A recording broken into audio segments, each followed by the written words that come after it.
photographer, and I've done kaleidoscope photography here. I call it stained glass sky, and that's because this is fall foliage trees that I've created through a kaleidoscope technique. And what happens is the shapes and patterns are reminiscent of stained glass. And so what I call it is that bark, leaves, and branches recombine into fascinating shapes and colors. I was very influenced by the Matisse cutouts the beautiful exhibit came to the Museum of Fine Arts. I actually saw the big exhibit in New York at the Museum of Modern Art, and that very much influenced me. He was doing colors and shapes, and that's what I'm trying to do with my kaleidoscope photography. So it's with an iPad or an iPhone, and you just put an attachment on, and then it creates that straight off of the camera. So I don't actually do anything else. These are not color corrected either. There really are these amazing colors that I have found. I've actually spent a long time. I did 2 autumns where I would do about 4 or 5 photo shoots a day.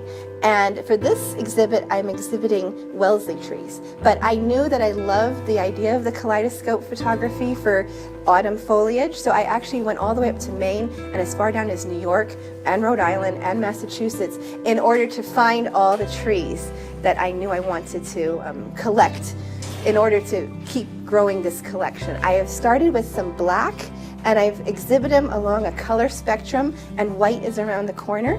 And I've created them exhibit them into chunks of color, which I think helps the flow because they're a little bit busy, each and every one of them. But with chunking the color groups, I think it creates a beautiful flow. And that's what I've heard. I've heard just an overwhelming number of good comments about that.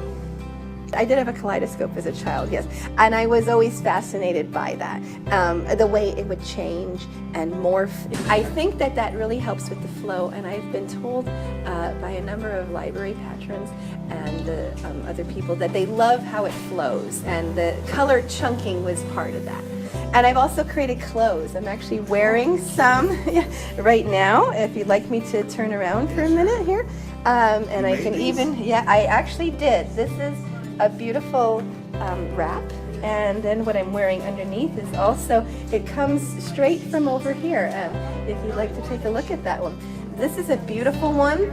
This is the beech tree and the yellow Norway maple that's right next to the fire station that's next to Wellesley College. And so that created this beautiful shape, and I created clothes out of that, garments. Well, I'm a sort of a theatrical person. I'm a former national dance champion and a 2-time regional champion.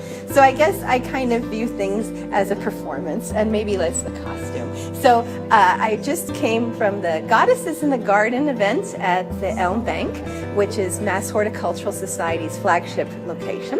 And so I was channeling, I guess, my inner goddess. And so I have some orchids in my hair. They were designed to match my clothes, and I have a headband underneath it, which is a beautiful underneath substrate, so I can stab pins into the flowers and they stay on my head. So those are real flowers? These are real flowers, yes. I actually have written a book too about Wellesley College and the botanical gardens there. It's a mystery. So I do hope to get that published. It's called Dead Cereus. Cereus is spelled C-E-R-E-U-S. It's like the night blooming cereus. And so I would love to continue with my photography.